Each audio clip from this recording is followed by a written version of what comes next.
Yang galit mo, yan ang magpapabagsak sa'yo.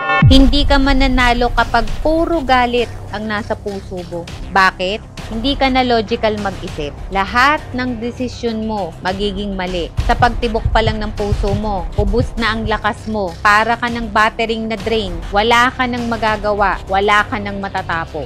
Gusto mo na lang puro higante at makabawi. Pero ang totoo, sa tuwing iniisip mo to, sarili mo lang ang sinasaktan mo. Ito sasabihin ko sa'yo, kumalma ka. Unahin ang isip bago ang emosyon. Magpatawad ka. Patawarin mo yung mga taong nagkamali sa'yo. Hindi para makalimutan mo ang ginawa nila sa'yo, kundi para mapatawad mo ang sarili mo.